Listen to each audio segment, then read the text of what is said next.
Bonjour, bonsoir à tous et bienvenue dans Mechanizer. Adaria ici présent. Je vais déjà commencer par vous expliquer le petit pourquoi du passage à l'audio. Parce que j'estime que faut quand même que je vous tienne un petit peu au courant des différents choix que je fais en matière de support. Et en l'occurrence, pourquoi l'audio? Pour une raison très simple, c'est que personnellement, je trouve que c'est beaucoup plus sympathique et beaucoup plus pratique en matière non seulement d'explication, parce que ça permet un débit plus fluide et puis c'est toujours plus agréable d'écouter quelque chose plutôt que de lire en plus sur un écran, c'est pas forcément super agréable. Et du coup, je vais aussi en profiter pour faire un petit peu plus de visuel dans mes explications. Vous allez avoir un assez vague aperçu tout au cours de la vidéo. Mais on va commencer sans plus attendre avec la présentation de Super Robot Wars Original Generation et ni plus ni moins que la suite, j'ai nommé The Inspectors.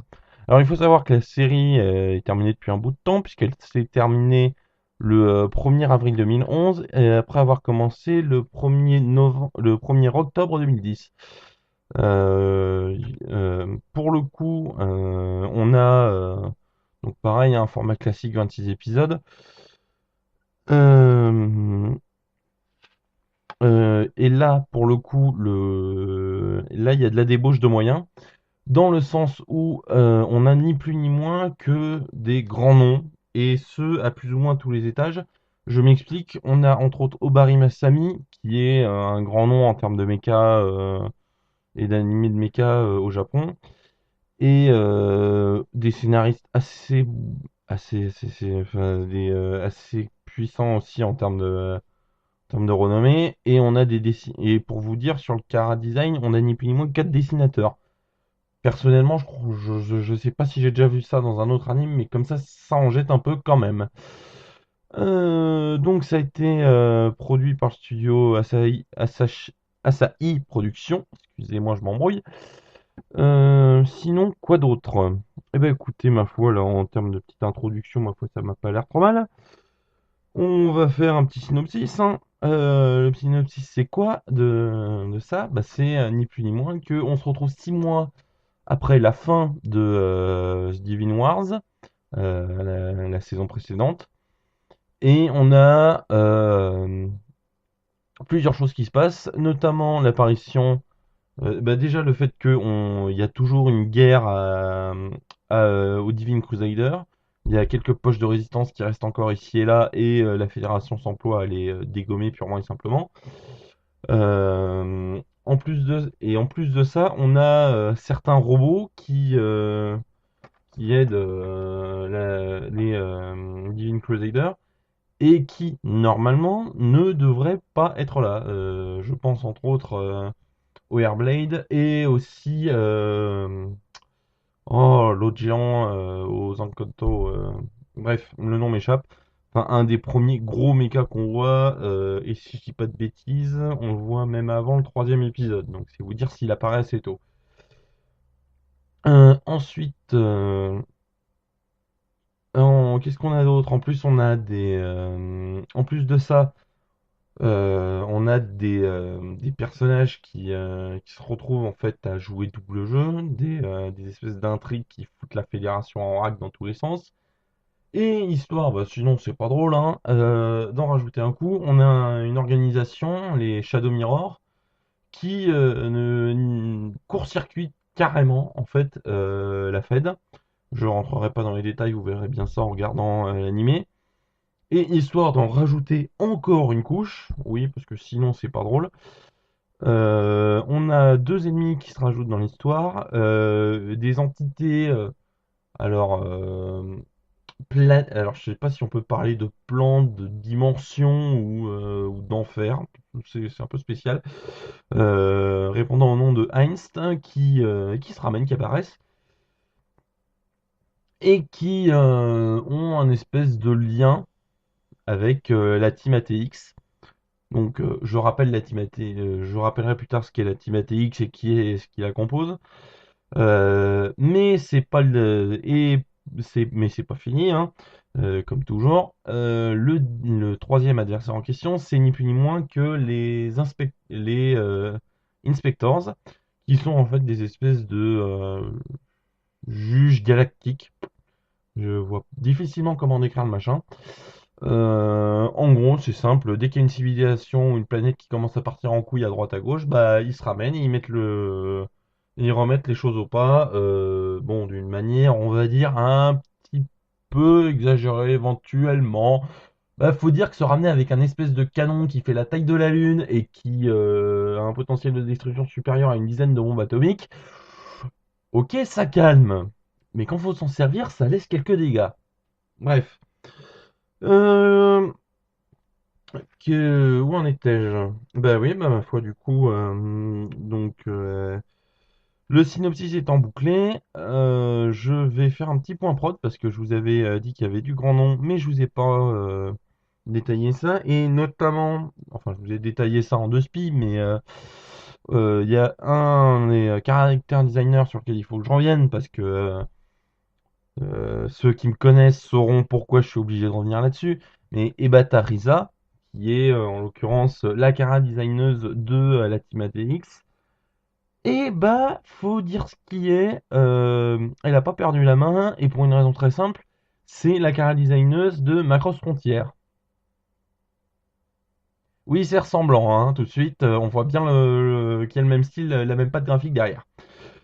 Donc, bah, déjà rien que ça présume du bon. Mais, mine de rien, parce que sinon c'est pas drôle. En plus de ça, on a toujours Jam Project qui est à la réalisation des génériques. Du coup, on se retrouve encore une fois avec des trucs ultra punchy, ultra rock. Donc je vous l'ai dit, hein, moi ça m'a jamais dérangé ça. Mais bon, c'est vrai que ça peut être des fois un petit chouïa embêtant pour ceux qui sont pas trop familiers du genre. Et pour le coup, il y a les deux openings, c'est deux Jam Project, encore une fois, hein. Le premier c'est Maxon et le deuxième c'est Ryusei Lover. D'ailleurs, petite précision, le deuxième opening apparaît très tard. Quand je dis très tard, c'est vraiment très tard. Et pour une raison très simple, c'est que sur les 26 épisodes, il apparaît au 24e et au 25e. C'est les deux seules fois où vous entendrez ce générique de la série. Ce qui est à mes yeux, ce qui est à mon sens dommage parce que ça fait vraiment partie des meilleurs des meilleurs génériques que j'ai entendus. Donc après les endings, voilà, je vais pas m'attarder dessus parce que personnellement, enfin je vais pas m'attarder dessus déjà parce que j'en reparler plus tard. Puis en plus de ça, parce que moi personnellement, ils m'ont pas trop j'ai pas trop accroché. On va faire un petit point personnage, hein, ma foi, parce que faut quand même revenir dessus, hein, parce que c'est juste eux qu'on va voir tout au long du bousin. Ce serait pas mal de pas se paumer. Donc on a Kyosuke Nambu, hein, le leader de la team ATX, et en plus de ça, comment dire? Bah, c'est-à-dire que ce mec-là pilote l'Altesign.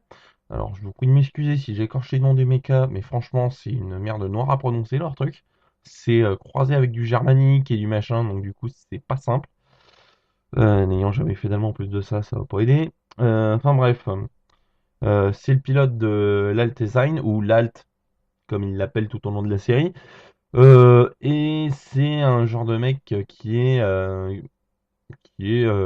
comment dire, à l'extérieur c'est un glaçon, mais à l'intérieur, bah c'est pas un cœur de glace, hein. On voit qu'il y a deux trois petites choses qui se passent.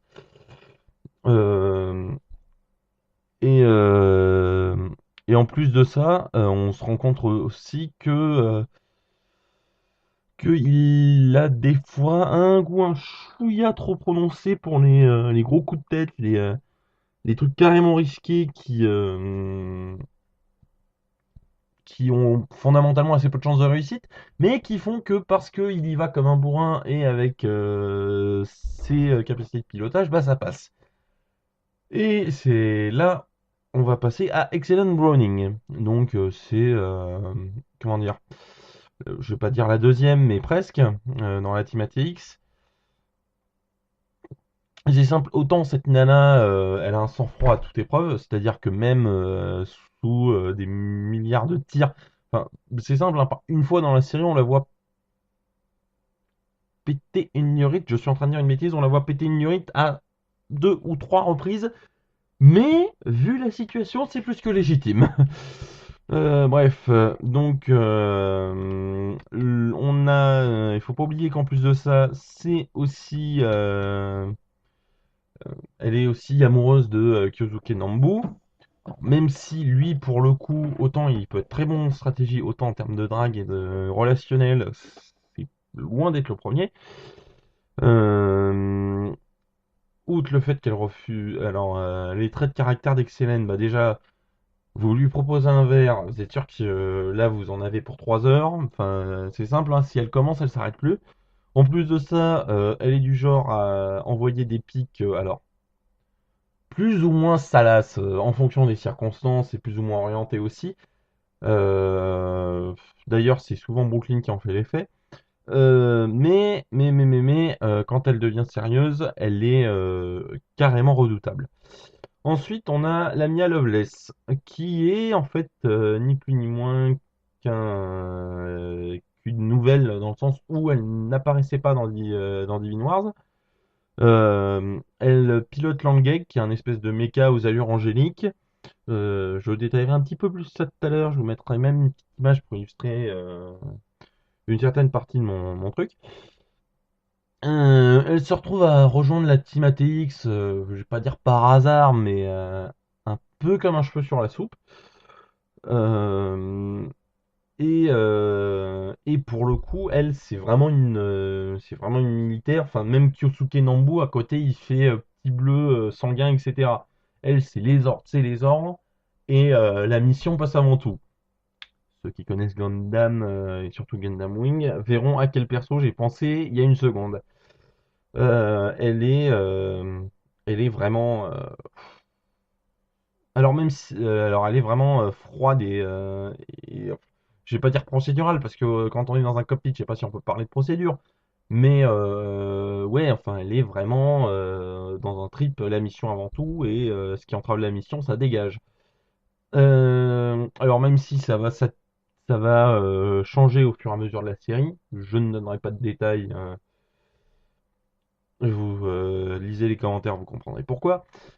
Euh, Elle est quand même pendant un long moment perturbée par le mode d'action de certains membres de l'équipe ATX et plus particulièrement de Brooklyn. Brooklyn, donc, qui était lui par contre dans Divine Crusader comme les 3 quarts des persos de la série, euh, qui est surnommé Bullet. Hein, ça pour le coup ça n'a pas changé non plus. Mais il est toujours, c'est devenu un psychiste, je vais y arriver. Et pour le coup, c'est un peu l'enflammé de la bande, dans le sens où il est un peu à la Kira. Ça me fait très très mal de sortir ça, sachant comment j'apprécie la série Gundam Seed et les persos. Mais il est un peu comme Kira dans le sens où au lieu de se foutre sur la gueule, on a des ennemis qui vont arriver, déconnez pas, alors rendez-vous, promis, on vous fera rien. Enfin, il est candidement naïf et c'est un peu pénible des fois, même si j'allais dire la nervosité, mais c'est plus l'impulsivité qu'il met dans les propos, fait que du coup, bah, ça passe pas si mal que ça. Ensuite, on a Kusua, qui est à la base, alors attends, qui est à la base la meilleure amie de Ryusei, le leader de la Team SRX. Je vais faire au plus simple, mais qui au final s'est retrouvé à avoir des capacités psychiques après avoir travaillé en tant qu'infirmière au central de je sais plus quelle zone. Je vous avoue que ça date un peu là, mon dernier visionnage de Divine Wars, donc je sais plus trop où elle est exactement. Mais dans Inspector, là, je se retrouve à être non seulement pilote, mais en plus pilote d'essai pour l'usine Tesla. Oui, oui, il y a une usine qui s'appelle Tesla dans l'univers Divine Wars. Enfin, Divine Wars dans l'univers Original Generation. Donc, comme d'hab, hein, c'est la gentille Miss qui paye pas de mine comme ça, mais à qui faut surtout pas faire un pet de travers. Euh, alors, je vais la refaire. Alors, elle est ultra gentille, hein, c'est une crème, cette nana.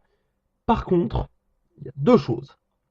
Premièrement, ses boissons énergétiques. Elle a une manie de fabriquer des boissons à la fin de chaque mission pour essayer de remettre tout le monde en place. J'en dis pas plus, mais vous verrez bien l'effet que ça a sur la Mia, qui est pour le coup la seule à en boire, étant donné que tous les autres ont déjà testé ce que ça donnait dans la saison Divine Wars. C'est assez bourrin. Euh, Par contre, elle a une force de caractère en combat notamment qui fait que bah, on n'a pas l'impression d'avoir la même personne en face quand on la voit à ce moment-là. Bah, ma foi, dans les persos principaux de la fédération, entre guillemets, j'ai plus ou moins fait le tour. Alors après, on a toute la team SRX, euh, les membres. Oh punaise, je vais y arriver. On a Masaki, on a Ryune. euh, Après, on a d'autres persos, mais qui eux, pour le coup, apparaissent un peu plus tard.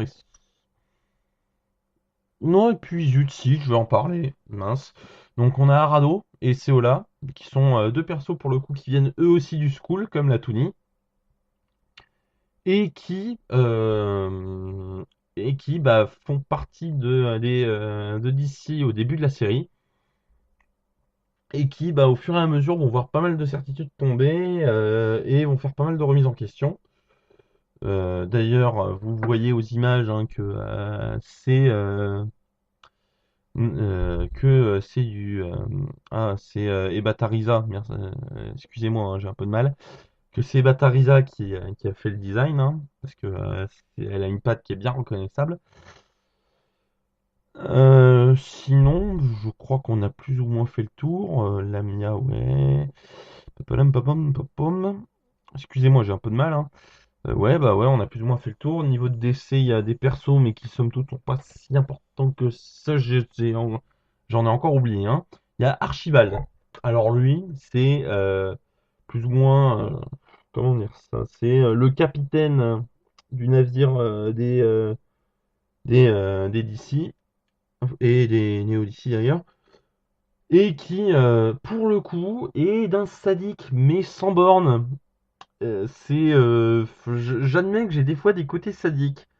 Mais lui, pour le coup, non seulement c'est du sadisme, mais en plus de ça, c'est de la perversité à l'état pur. C'est vraiment un cocktail qui est assez flippant sur les bords. Et lui, pour le coup,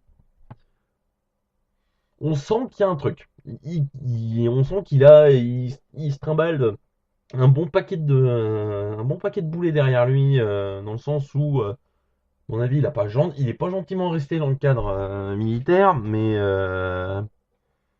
ça se voit un peu à sa gueule que il a pas été réglo tout le temps. Et donc là, on va parler ni plus ni moins du personnage principal chez les Shadow Mirror. C'est Alex Almar, qui est un des premiers persos qu'on voit en fait dans la série, étant donné que le premier épisode est à moitié centré sur lui. Alors c'est un combattant à main nue qui pilote le Soulgain, un espèce de mecha qui s'apparente plus ou moins à la plupart des super robots qu'on peut croiser, hein, mine de rien. Euh, enfin, les super robots, j'exagère peut-être un peu, mais bon, disons qu'il est il fait bien une fois et demie la taille de la plupart des mécas normaux de la série. Au tout début, on voit qu'il se bat contre contre Kyosuke Nambo. Sauf que déjà la tronche de Kyosuke et le méca de Kyosuke font que il y a un gros bug. Il y a un très très gros bug. Et c'est là-dessus que je vais faire la transition, parce que c'est le premier point noir de cette saga. C'est que, punaise, si on a vu ni la saison 1 ou qu'on n'a pas joué au jeu, pour comprendre que la série elle a commencé, qu'on a commencé par le premier épisode, faut avoir confiance faut avoir confiance dans les titres de vidéos qu'on a enregistrés parce que sinon c'est une merde. C'est simple, hein, on commence, ça se bastonne, on n'a pas d'explication, pas de présentation de perso, rien, rien, rien.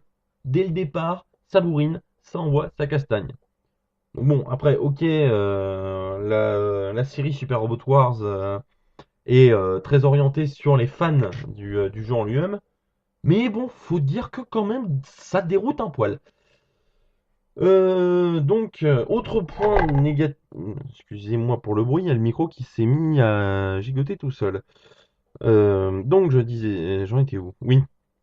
L'autre point négatif que je suis obligé de faire pour le coup, c'est que là, franchement, comment dire? J'ai pas de soucis hein, en général avec les designs des persos. Mais là, nom de Dieu.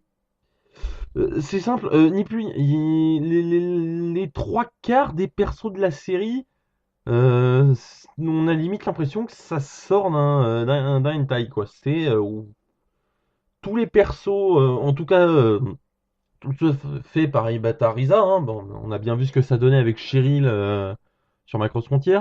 Mais là, le problème, c'est que c'est sur l'intégralité, la quasi-totalité des persos féminins qu'elle traite, c'est ça. C'est un chouïa perturbant sur les bords. Après, point positif. Le point positif que. Les points positifs, malheureux, il n'y en a pas qu'un seul. Les points positifs que j'ai à faire, c'est que déjà, bah, j'ai un peu l'impression de radoter, hein, mais ça envoie toujours autant, c'est toujours autant immersif. En plus de ça, entre la musique, les ambiances et les plans de caméra choisis, c'est juste, ça envoie, c'est bourrin, quoi. Ça fait vraiment mal. Mais on doit être un peu maso parce que c'est ça qu'on aime en plus. Donc c'est un peu bizarre, mais enfin bref. Euh, Deuxième point positif que j'ai à faire, qui est encore une fois le même, hein, mais pour le coup je radote, mais là je peux difficilement faire autrement. C'est les openings et la musique. Donc, je vous l'ai dit il y a quelques secondes, hein, mais pour le coup, on a encore des OST qui sont immersifs au possible. Et Project Jam a encore fait carton plein en signant les génériques de la série parce que c'est punchy, ça envoie, on est limite dans du épique et punaise, ça passe bien quoi. Quel autre point positif, ma foi? Ben, excusez-moi, je suis un peu en train de me perdre dans mes fiches. Je vais y arriver, hein. Je vais y arriver. Je vais y arriver. Laissez-moi quelques petites secondes. Je suis un peu perdu. Euh, alors, oui, ça y est, voilà, c'est ça. Il était planqué ce qu'on-là. Oui, donc le troisième gros point positif de cette série, c'est que on a enfin de l'animation 2D.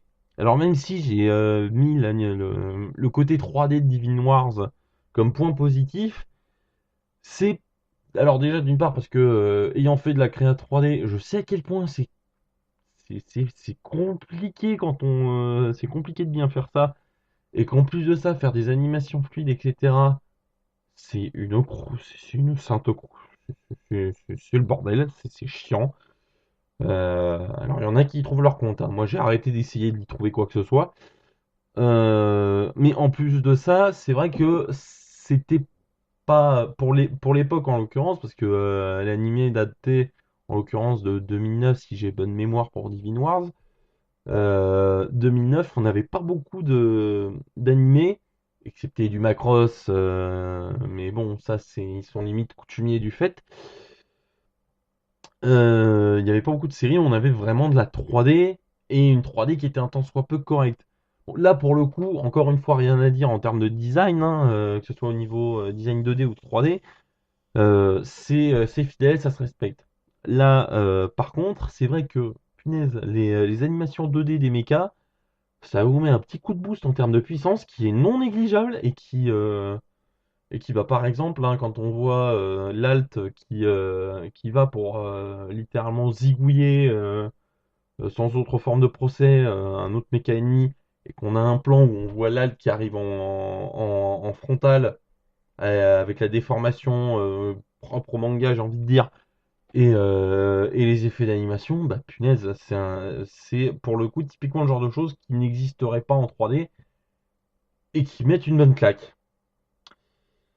Alors après, je sais que là vous vous dites, oui, il a fait le positif, le négatif. Normalement, là, il doit avoir une conclusion. D'autant plus que mine de rien, ça fait plus ou moins 25 minutes qu'il cause. Quand est-ce qu'il s'arrête? Bah, le problème, c'est que j'ai pas tout à fait fini. Parce qu'il y a un gros. Alors, c'est un peu un point spécial, c'est le point what the fuck. Parce que, en fait, il y a eu une énorme quantité de fanservice sur cet anime. Quand je dis fanservice, c'est dans le sens où, euh, outre les persos qui, euh, qui, pour la plupart des persos féminins, sont pas des fantasmes ambulants, mais presque. euh, déjà le premier générique de fin sur une saga de mecha, on pourrait s'attendre, je sais pas moi, à un truc un tant soit peu qui montre le repos des différentes équipes. Non, on se retrouve avec toutes les nanas sur la plage en maillot et avec un clébard qui chope les maillots au passage. C'est quoi ce fan service? Enfin bref. En plus de ça, et ça je ne l'invente pas, on a le premier mecha avec une paire de loches. Si ça peut vous rassurer, j'étais aussi perturbé au début. Donc déjà, il y a ça. Et puis, il y a un autre truc. C'est que, ok, on a Eba Tariza en Cara Designer. Mais le problème, c'est qu'il y en a certains qui ont été passés mais à la moulinette en termes de design. C'est un, ça fait un peu mal aux yeux quand même. Enfin, vous le verrez bien, si vous faites les deux saisons d'affilée, vous verrez clairement les différences. C'est assez flagrant en fait quand on enchaîne. Et c'est perturbant. Donc, ma foi, après ma foi, 27 minutes et 30 secondes de parlotte, hein, ça commence à faire long tout ça. Bah, je vais peut-être arriver à une conclusion. Ce serait peut-être pas mal quand même dans l'idée, parce que c'est pas que j'aime bien vous, c'est pas que j'adore tenir la jambe aux gens, mais bon, vous devez commencer à un chouïa vous ennuyer sur la fin. Donc, on va arriver à une conclusion. Déjà, moi, ce que j'en retiens, c'est on a toujours cette même, comment dire, cette même fidélité à la série originale, cette même ambiance, cette même immersion qui fait qu'on est vraiment dedans et comme je le disais pour Divine Wars, qu'on se retrouve à gueuler comme des bourrins. Et en plus de ça, c'est vrai que le côté 2D fait vraiment un gros plus à cette série. En plus de ça, la musique est toujours aussi bonne, même si j'avoue que les génériques, les endings, sont un peu en dessous du lot que les openings. Mais bon, ça, c'est mon avis personnel. Et surtout en termes de musique, je peux pas trop imposer mes choix. Ma foi, sur ce, il est temps de donner une note à Divine Wars. Et pour le coup, on n'est pas à la perfection, mais on en est vraiment pas loin. C'est pour ça que je lui donne un 19,5. Bah, alors après, bon, je donne. Ces notes-là servent pas de classement. Enfin, si, ça sert de classement, mais c'est un classement personnel. Donc après, je sais très bien qu'il y en a certains qui vont me dire, ouais, mais 19,5, attends, c'est une pure dose, je me suis fait chier du début à la fin. Et d'autres qui vont me dire 19,5, t'es malade, ça vaut le 20, c'est génial, etc. Après, voilà, j'essaye de faire un classement de manière objective par rapport aux défauts, par rapport à ce que j'ai dit précédemment aussi, histoire de garder une certaine cohérence et pas de me contredire en route. Mais c'est pour le coup un des mes c'est en fait honnêtement la série Original Generation fait vraiment partie des meilleures séries de mecha que j'ai regardées jusqu'à présent. C'est alors je dirais pas la meilleure parce que j'en ai pas vu tant que ça au final. J'en ai vu un bon paquet, mais il y a quelques gros classiques que j'ai pas vu, par exemple Gao Gaigar ou Mazinger, parce que bon, en France, choper un Mazinger, c'est juste la croix et la bannière. Mais, mais, je pense que j'ai quand même un petit peu de référentiel qui me permet de me faire un classement un tant soit peu objectif. Ma foi, sur ce, on va s'arrêter là, hein, parce qu'on bah ouais, on a dépassé la demi-heure, ça y est, c'est parti, hein, 30 minutes et 10 secondes, ça y est, peu de choses près.